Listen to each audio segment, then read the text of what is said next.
Hello, everyone.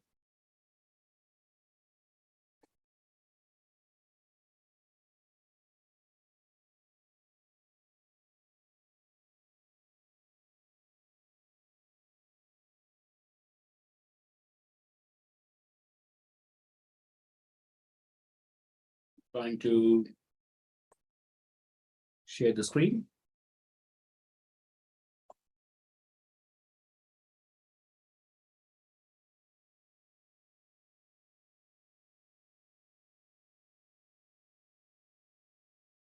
All right. Very good afternoon, good morning, good evening. Welcome to another session on data science interview preparation. My name is Ashok Veda, and this is a second session in this 10 series. I would like someone to confirm that I'm visible, my voice is clear. Is my screen is not visible yet?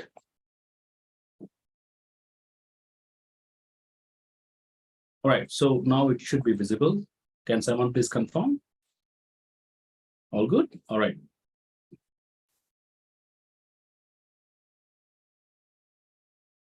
Okay. So today we're going to discuss about resume preparation. Last week we discussed about the skills getting ready for the interview. So essentially,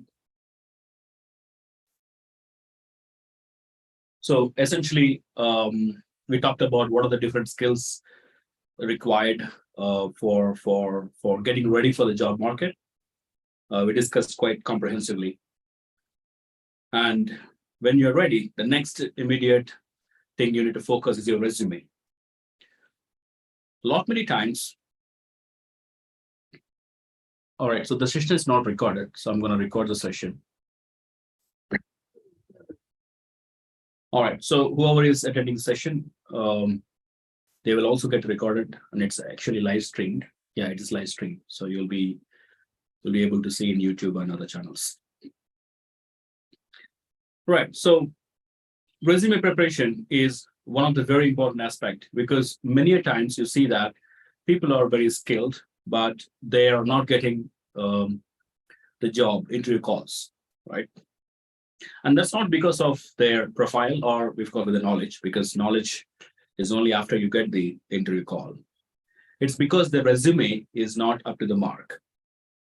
You would have been already knowing this, that usually when you look at the time a recruiter or the first screener who kind of like filters the resumes, right?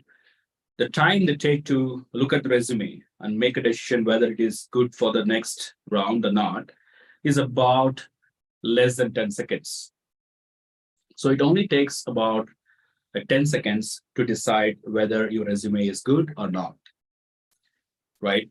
So if your resume is not up to the mark, even though you're very skilled and you have a good profile, the chances that your resume is not picked up is very high. So in today's session, we're going to exclusively focus on the tips and the resume structure format to ensure that you're not falling out in the resume when you're applying for a jobs. All right, so let's get started.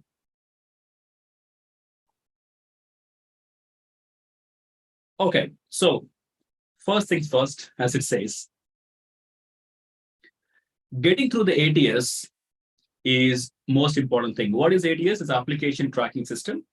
So if you put a job posting out there, you probably get hundreds or sometimes thousands based on your company's credibility and the kind of job opening opportunity, right? So it becomes really very difficult for humans to go through the hundreds and thousands of resumes to pick up the right one. So we use certain automated tools, which are usually built into your application tracking system. A simple application which essentially, tracks the application from the time you apply till you get into interviews, and then the final interviews and stuff. So there is a built-in mechanism which essentially looks at the key terms which the job description mentions. For example, if you're looking for a data scientist, all right? Here it's given a software engineer, machine learning, right? So when you say software engineer, machine learning, as shown in the screen, there are certain keywords. If you look at it, it says computer science. It says, let me just. So here it says computer science. Here it says research. And it says somewhere here, architecture of machine learning.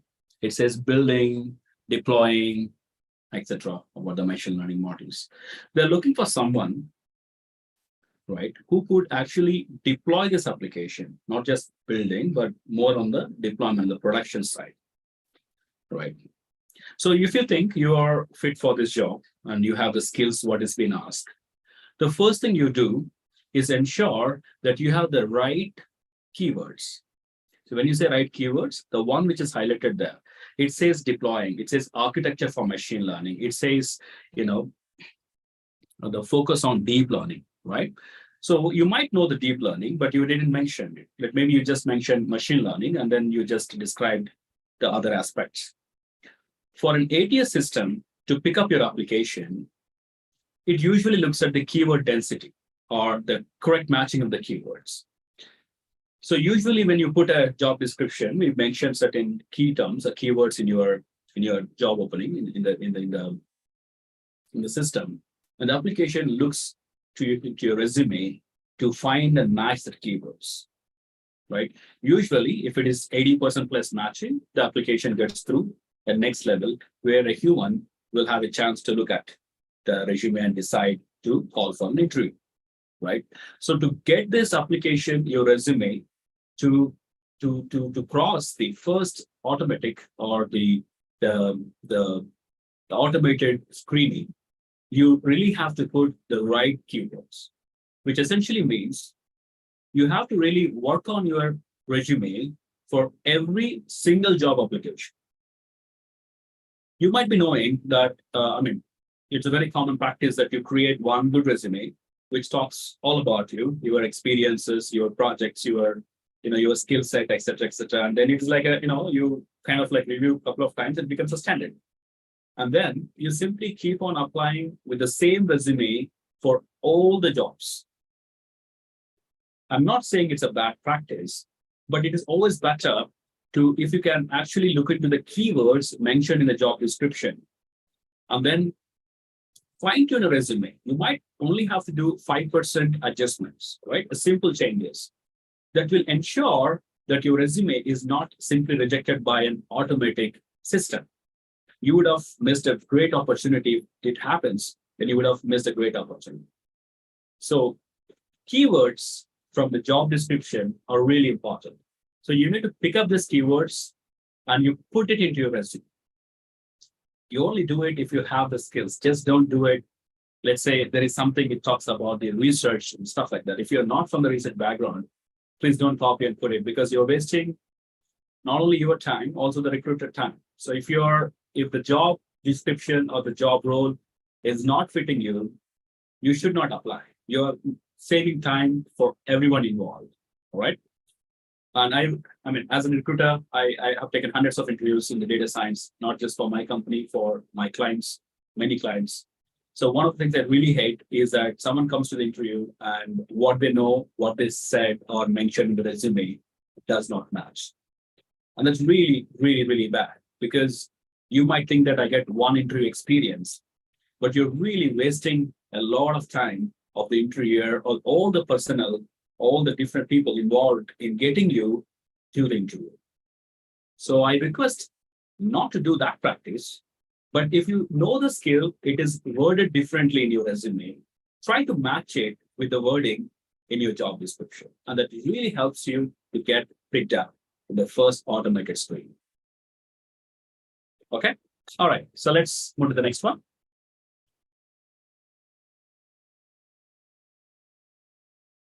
Next one is relevant and important first.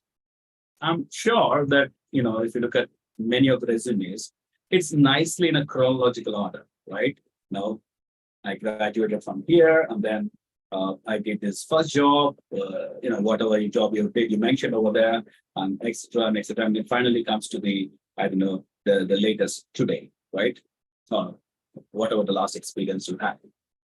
Well, it is nice and it is good to have a chronological order. So when people go through it, they understand what you have done in the data. But remember, when I said people only have 10 seconds to look into your resume. So in your chronological order of, let's say you have 5 experiences or 4 experiences, right? For them to find the relevant experience and then spend time on it to understand may be difficult. It could also happen that all of your earlier experience is into Java, architecture, development, and stuff like that. Maybe last few months or 6 months, you have done something relevant to data science or machine learning, for example. Okay. You mentioned it somewhere at the end, or somewhere it is not visible in that chronological order, timely manner. Then there is a very high chance that people will miss it. And also, you might have done something interesting, internship or attending conferences or a hackathon or something, right? You might write it somewhere at the end between a separate section, right? So that kind of misses it may not catch the recruiter's eyes. So what I suggest is get the relevant things. It could be any time in your career, right? At some point of time in your career, you have done some analytics, and then you have moved into some kind of development or project management, right? In a managerial role or whatever. And then you have done something again in some data science. So analytics, whatever you have done, right, is relevant for the current job application, because we're talking about data science. Analytics is a subset of it. So it would be always nicer if you kind of cluster all the relevant experience irrespective of the timeline at the top, and then rest you can put it in a chronological order, right? That will ensure that whatever you have done relevant to the particular job application, it is at the top prime spot. So it cannot miss the recruiter's eye, and thereby you have higher chance of getting picked up. Okay? All right, so relevant and important first. So you need to mention the things relevant, the experiences or whatever you have done, internships, projects, whatever, relevant for the particular job you're applying for first, irrespective of the chronological order. And the rest of your experience, which are not very relevant, you can put it at the bottom after that. All right, so I hope that is clear. And then technical skills. It is really, really important to mention to have a separate section called as technical skills. I'm not saying people don't have it, most people have it, but I want to emphasize on it particularly because when I'm looking at a resume, if I don't have a section called as technical skills, I really have to go through individual experiences, projects to make out what you know. And that becomes really tough for me. I would have rather pick up another resume, which is very clear for me to interpret and read and understand. So you should have a technical skills section and also really emphasize on the skills which is required by the job you're applying for. Look at the job description again. In the previous job description, we have mentioned about machine learning, deployment, deep learning, and stuff like that. So take those important technical skills mentioned over there, put it in your top positions of your technical skills section, somewhere here. And also don't miss to mention your proficiency level, right? You should really mention, are you a beginner, are you an intermediate, or you really know well that skill. I don't recommend you to exaggerate, but if you're trying to apply for a job which requires machine learning and deep learning as a prime skills, you should have 5 stars in it, right? If you don't have 5 stars, you are only 3 stars, which means you are a intermediate level of skills, you better not apply because I'm pretty sure it won't be really picked up. It's just waste of your time. So you should really figure out what are the right skill set, technical skill set required for this particular job. Mention them at the prime spot and ensure that they are actually all stars, 5 points, 5 out of 5, all right? And then the next best skill which is required for the job, 5 points. And then maybe other relevant skills which could be 4 or 3, based on what you think what kind of level you are in that particular skill. And this, for me, gives immediate attention and say, hey, you know what, I'm looking for someone who is going to work on a project where I need some data preparation, where we need to really get a lot of data from the databases, and then we need to do certain manipulations, deep learning, or whatever it is. And when I see that, then I'm really interested in your resume because you have all the right technical skills. And most of them are 5 out of 5 and or 4 out of 5. Even 4 out of 5 gives me a good feeling because you are very genuine about your skill set. If you put all the technical skills, all 5-star, I might think you are just exaggerating, right? And you don't have to modestly put 3-star and 2-star because that also makes no sense. Just stick to your proficiency level. So if you're good at something, put a 5-star. If you're intermediate, give a 4 or 3, whatever, and make it, in a way that it's appealing to the recruiter and also matching your skills. All right. That's about highlighting the technical skills. And the fourth one,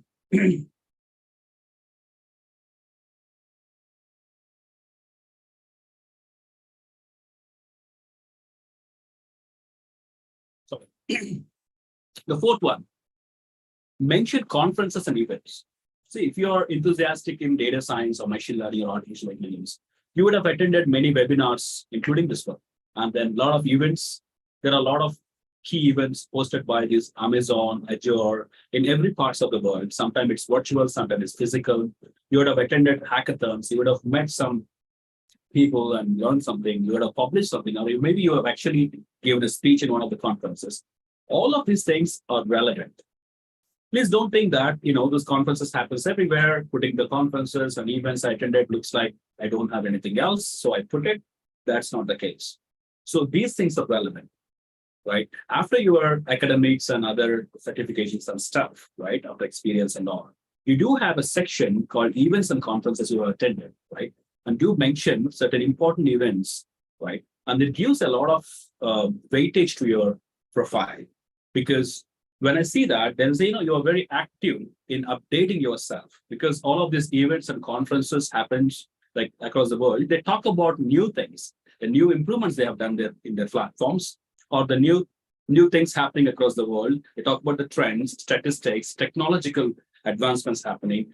So these are all very relevant. So when you put this section here and mention some important events you have attended, it gives a feeling, not just a feeling, it is clear that you have been very active attending conferences, which means you're really, really into updating yourself and making sure that you are up to the mark with the knowledge, right?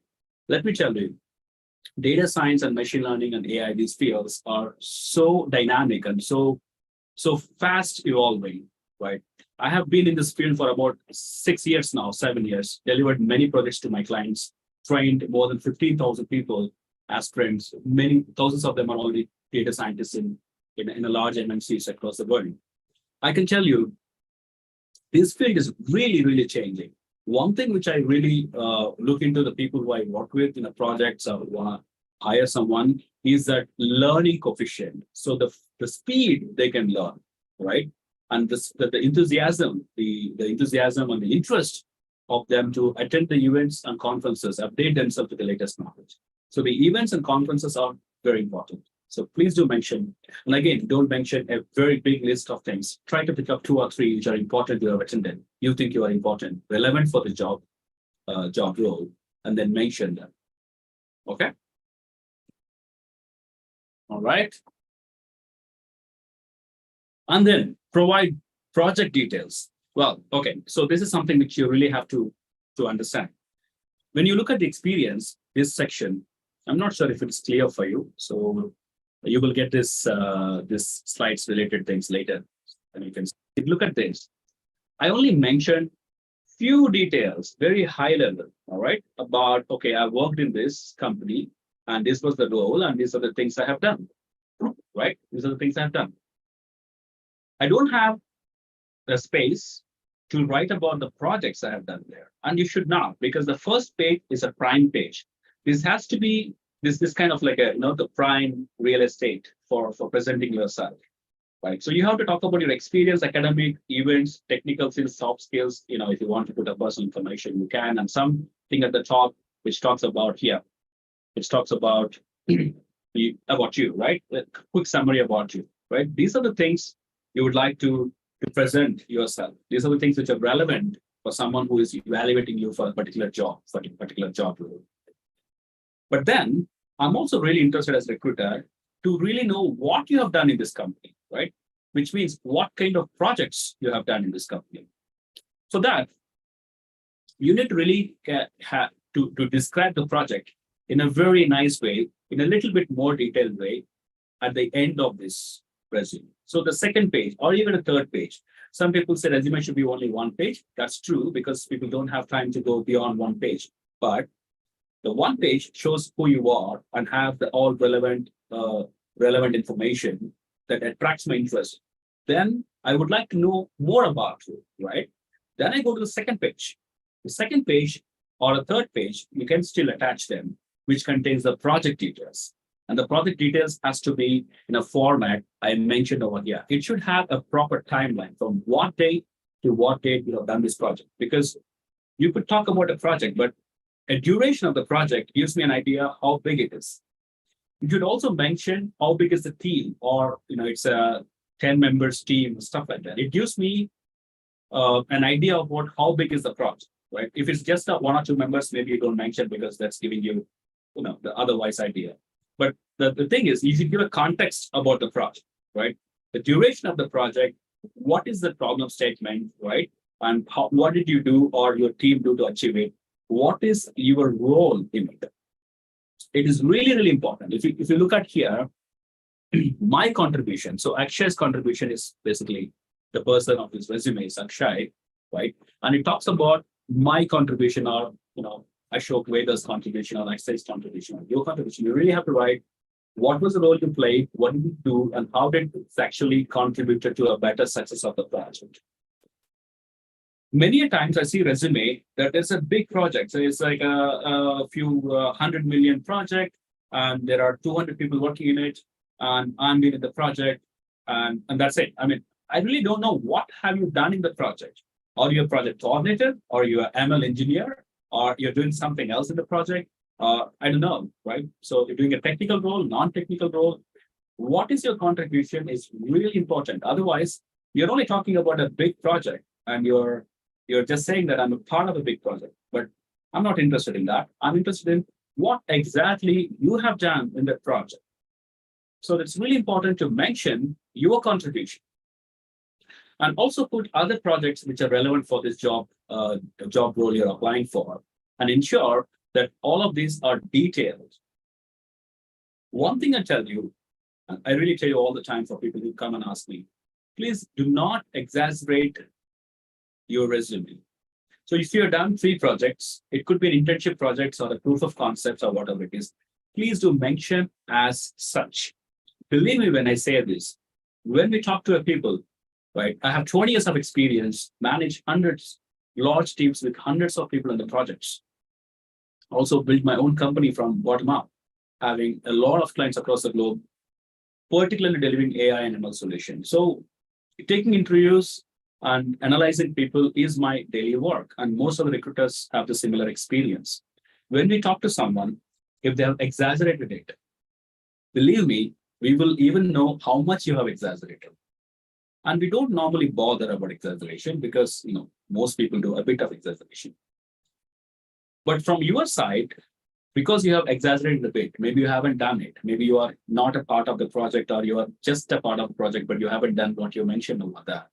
Let me tell you, the way you answer will not be smooth. And you start trembling and you start looking at all the directions, and you may not notice the body language you are presenting yourself to the recruiter, but recruiter will notice it.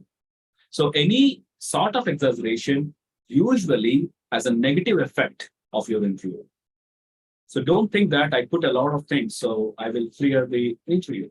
You're not, because interviewer will most probably, as I can tell you, right, will know how much is exaggeration. And if you have exaggerated it, they kind of already lose their trust. They might still hire you if you don't find a better fit for it. You are the best fit for it, then they still hire you. That's not because of your exaggeration. It's because of your profile, and they exactly know what you have done. In spite of your exaggeration, they still hire you because you might be the best fit for the particular role.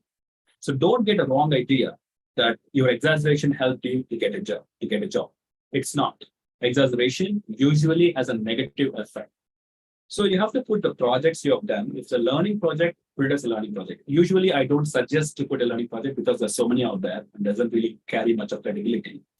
You should do certain projects which are proof of concepts, small projects. You can pick up a use case from any small company, or if you're working with other company internship, you work with a client project or any internal project you have done it. Good internal project which has the deliverables, which has the business outcome, and do mention it. It doesn't matter if you have 4 projects or 5 projects. The quantity does not matter. If you mention 2 projects which you have done and delivered a business value with it, even though they are small, just only put it and speak about it. As I said, we are not really worried about how many projects you have done, how great or big they are. We are interested to see whether you have done it. Do you have the essential fundamental knowledge? Because when you get onboarded, right, you will be anyway trained for a certain project. If you're missing certain skills, we even willing to, seniors will help you to get up to the speed. What we look at is the right attitude, a good, strong foundation, relevant experience to the extent you have, and a great learning attitude. That's all. So no exaggeration, and put the project details as it is and mention your contribution on the resume. And as I said, if you have more projects, you can attach second or third page. It's not a problem because most of the things relevant are already in the first page. So you really don't have to worry about this rule saying you should have only 1 page resume. Yeah, 1 page resume is good, but the 1 page should contain the vital things, and the rest of the details you can always put it on the second and third page. I think this is the last topic on LinkedIn profile. And nowadays it becomes it has become really popular. I don't remember anyone I hired who don't have a LinkedIn profile. So LinkedIn profile is really important. So if you don't have one, if you have one, then you have to develop it, right? You have to start connecting to the right people, right? Connect to all the people who are recruiters or managers in this domain, data science, AI, all different kinds of companies. You just send a request, say, you know what, I'm enthusiastic, I'm looking for opportunities. Be very straightforward and frank. A lot of people will accept it. I accept it. Someone is sending a mail saying that, I'm really interested to get into this domain and this I've done. I don't mind accepting it because even if I don't know the person, I look into profile. I don't accept blindly, but I just look into profile where he studied and stuff. And then you have me on my profile. When someone else is trying to connect to you, they're seeing me as a common connection. There's a chance that they'll also accept it. And then your network starts building. All right. And having a good connections, right connections, being very active in the LinkedIn, right, updating your profile and participating in the discussions, right, in the LinkedIn. Again, don't participate in the discussion which is talking about politics or, I don't know, some natural disasters and this and that. Talk about career. LinkedIn is a professional network. So we talk about jobs and careers and technology and stuff like that. Only get yourself involved in the technological discussions, job-related discussions, knowledge-related discussions in LinkedIn. So when we look into your LinkedIn, trust me, again, when I say we, the recruiters and other the supporting staff, we go into their activities. We even look into things which you commented, right? Because that really reflects your profile. And there's nothing wrong because it's a public profile and it is meant to be giving you an impression of what kind of person you are. So we do that. So LinkedIn profile becomes really important. If you don't have one, create. If you have one, right, try to build a network, build a relevant network. Again, it's important to build a relevant network because whatever people are posting, whatever discussions you should have with the relevant people. LinkedIn might have nearly 1 billion. I think in India itself, they have about 400 million active customers. They have a lot of people on the network. So you have to connect to the relevant people, and you can also ask recommendation from the people who you work with or people you know, right, in person, right? So you can ask recommendations. The recommendations, skills, your conversations, your profile really speaks up, and it is also one of the determining factor when we try to recruit a colleague or a member in our project. All right, so that's all for today. I took 30 minutes. That was the scheduled time. And I have another 10 minutes for your questions, if you have any. So I request DataMites team to look into other channels of this webinar. Hi, Ashok. Before that, we have two students from DataMites joined who recently attended a couple of interviews. So okay, sorry. So we do have that. So DataMites has a very, very good placement assistance team, and they have people. The students are attending interviews, getting the job cleared. So one of the things we are doing in this in this session is not only talk about the theory part of it, but also involve the people who are attending interviews and try to see what is their experience and try to give some tips. And this discussion might help a lot of people out there watching this session to understand practically what happens on the ground and learn from it. All right, so I have two people on call, Aditya, Nayak, and Mukesh. I'll start with Aditya. Aditya, I'm trying to give you permission to speak. Let's see.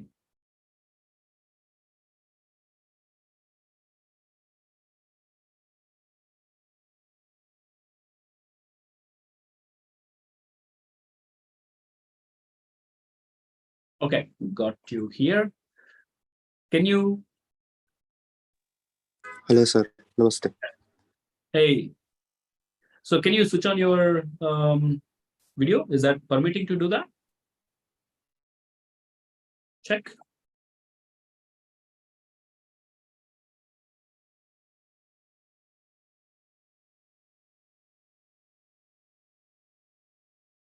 Okay, 1 second. Sorry.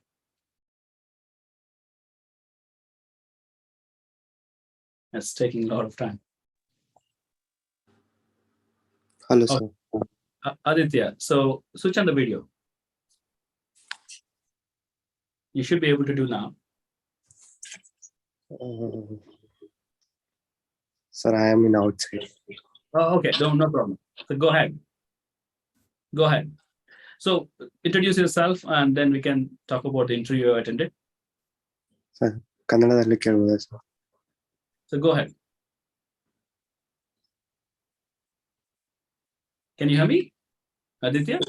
Yes, sir. ಅದು ಸ್ವಲ್ಪ English communication ಸ್ವಲ್ಪ low ಇದೆ sir. Oh, is it? Okay. Which interview you attended? What, sir? Which interview you attended? Sir, Million Vision. Okay. Any questions you find it difficult? Sir ಅಂದ್ರೆ like questions ಅದ್ರ concept ಬಗ್ಗೆ ಎಲ್ಲ ಗೊತ್ತಿರುತ್ತೆ sir, but ಅದು express ಮಾಡಕ್ಕೆ ಸ್ವಲ್ಪ ಕಷ್ಟ ಆಗುತ್ತೆ. ಲೈಕ್ ಪ್ರಾಜೆಕ್ಟ್ ಎಕ್ಸ್ಪ್ಲನೇಷನ್ ಸ್ವಲ್ಪ ಇದಾಗುತ್ತೆ ಸರ್. ಅಂದ್ರೆ 10 minutes 15 minutes ಅದನ್ನ ಎಕ್ಸ್ಪ್ಲೈನ್ ಮಾಡ್ಬೇಕಲ್ವಾ ಸರ್ ಒಂದ್ ಪ್ರಾಜೆಕ್ಟ್ ನ, ಸೊ ಅಷ್ಟೋ ತನಕ explain. Okay, good. So I got the question. Let me answer it. So the question is pretty straightforward. So they ask you to explain a project for 15 minutes, right? And that's kind of thing we do as well. Because if you have done the project, you will not have any problem with it because 15 minutes is actually low to explain the project you have done it, right? That question has two intentions. First, to check whether you have done the project. And the second is how is your knowledge, like how thoroughly you contributed and how you understand the project. What are the skill set you have used to deliver your work in the project? So when the people ask 15 minutes to explain, so you kind of like explain it in this structure. The first is the project requirement. Any project has a requirement. Let's say I want to build an AI model application which can give me attrition rate. Let's say I'm talking about a human resource application, right? I want to see my attrition rate, people leaving my company, what kind of department is going to be affected, or maybe even more detail. Can I have a list of people who might iterate, next month or next quarter? So the business requirement is to understand what is my attrition rate and who are the colleagues, who are the employees might iterate, right? And then so that I can take some actions, right? The business value, the problem statement here is that they couldn't find it otherwise. because people just start putting down the papers, and sometimes it's a surprise because in a project, a critical resource leaves, then it's a problem for us. The problem statement is to identify the high-risk employees who might leave the organization, right? And then you explain about the data. What are the data given to you? What are the different fields in the data, right? And then you start talking about how do you prepare the data? What are the things you have changed? What are the things you've transformed? Then you talk about the machine learning algorithms we have used. You would have tried 3 or 4 different algorithms, the classification problem. So you would have tried different algorithms. You would have got different efficiencies, accuracies. You would have fine-tuned algorithm with hyperparameters. Then you would have got better accuracies. And then you would have discussed with the business team. Then you would have deployed it. So you just explain this in this manner with details, and that will easily take 15 minutes. Aditya, thank you. So I have Mukesh Pawar. So these folks are attending interviews recently attending interviews. So Mukesh, is it okay? You switch on the video, or you want to? Great. Hello, sir. Yeah, Mukesh, please go ahead. Yes, sir. So sir, my question was how to explain EDA in 5 minutes. Okay. Exploratory data analysis, right? Which Yes, sir. you're attending? You're attending a service-based company or a product company? Sir, it's a service-based company. Okay, I think there's an internet issue. So it is blinking and it's going. So I got your question. So I will try to answer that. Yes, sir. 1 second.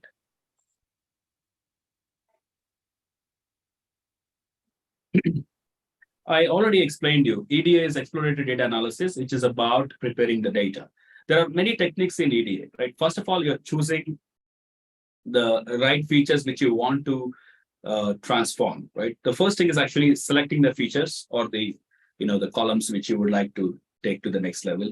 Then you do certain things. You look at the missing values first. You look at the distribution itself. Is it a continuous distribution, discrete, right? Is it biased, right?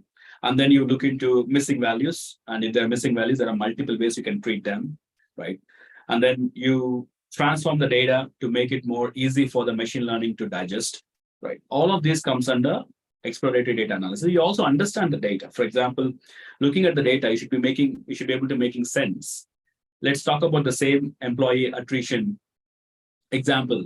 So in EDA, we could actually look into the data and say, what kind of people are moving out? Is it a certain department? All right. Is it a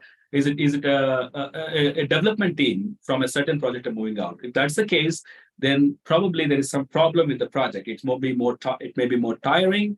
Maybe the client is more demanding, or maybe the project managers are not very employee friendly, or they don't have a good understanding. It could be many reasons, right?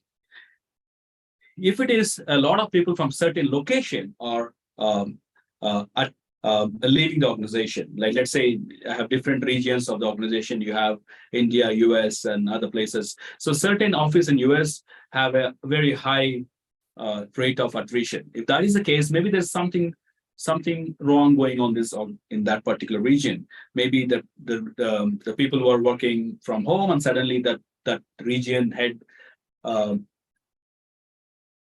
so decided to work from office, and they're really enforcing it, right? Then that could be the reason they're leaving from there. So looking at the data, you understand the story behind it, right? And you have to cut, slice, dose the data, and look from a very different categorical variables, dimensions, to understand what is that data telling you. And that is what we call it as exploratory data analysis, right? We can use a visualization tool. We can use a simple Excel if the data is small, or we can use Python, and we can use packages of Python to flip the data, slice it, dice it, and then see what is the story behind the data. This story behind the data will really help you in your machine learning, because when you go to the machine learning modeling, the predictive algorithm modeling, the story the data tells is going to help you to understand which features and how to clean them and many other things, right? So that's what the EDA is all about, and you can explain in these terms. All right, so that is all. Then back to DataMites. If you have questions from other channels, please let me know.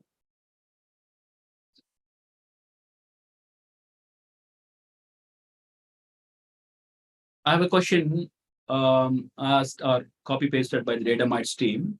It says, what do I write if I don't have any experience in the job field I'm applying for? That's a very good question. Well, I don't even suggest if you don't have relevant, unless they specified it as a freshers are allowed, then you can. But even then, you can't just leave it blank. You'd have done some internship, some learning projects, or some projects which is a really small proof of concept project. Just write about them, right? And that is good enough. If you don't have experience, that is fine. There's a very important thing to note. There's a very subtle difference between working for a company and have experience, because experience doesn't mean that you're working full-time for an organization. If that is what you're thinking, then you should maybe, then just listen me out. So experience doesn't mean that you work for a company full-time. Experience essentially means what kind of work you have done for the certain job or certain skill you are expected to have for this job role. Let's say I'm applying for a data science job or a machine learning job. I may not work in any organization as a data scientist, but I would have done a lot of projects in data science, maybe an internship, maybe a live project for a small client of my own interest. All right. So you can just mention that as an experience. So experience doesn't mean that you should be putting only the experience you worked full-time for a large MNCs or any company. Experience means that what are the things work you have done in that particular skill set. It could be a freelance job or a proof of concept or a small or internship or whatever it is. Anything relevant, you can put. If you really don't have anything, then you can even put the learning projects, but don't leave it empty.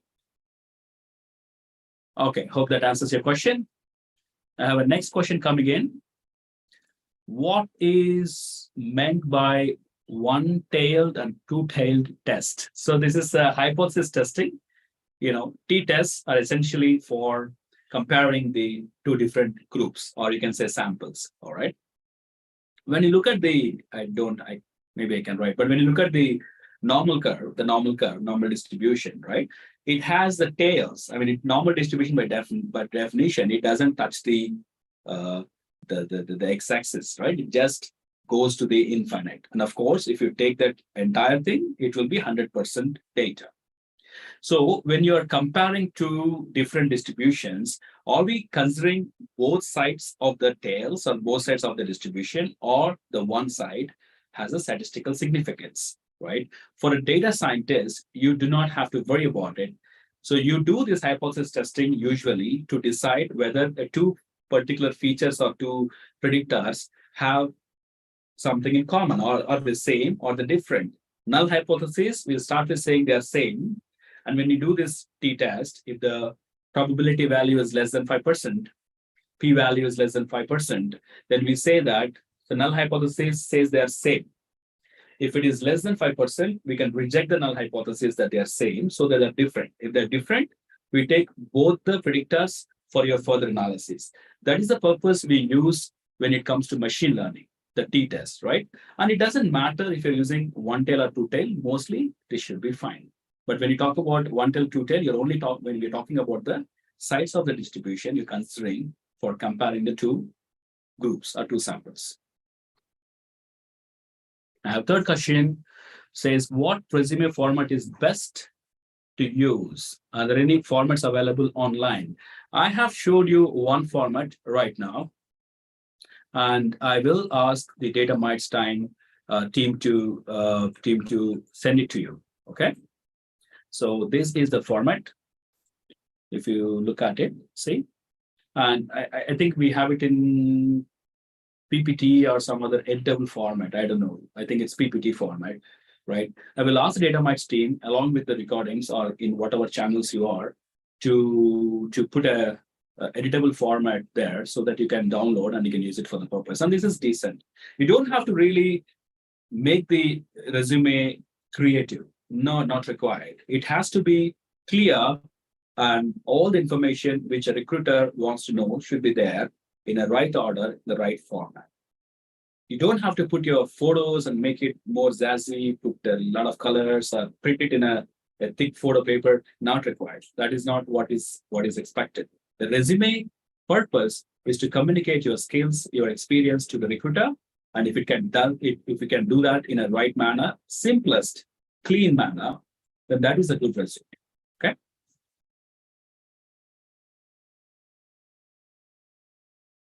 All right. So I have one question. There are many formats available online. Yeah, that's right. There are many formats available online. I suggested a format. You could find a better format, but the basic principle remains same. I do not have any further questions coming in. Yeah. All right. So that's good. So I don't have any further questions. Then I thank you very much for attending this session. And the next session will be on job application strategy. So we will take a comprehensive view of how to apply for jobs, right? There are many channels to apply for jobs. The next session of the series, which is third session of the series, will focus on how do you approach the job market, what channel, and how do you strategize your applications, right? Till then, I wish you a good learning, a good preparation for interviews. Have a good day. Thank you.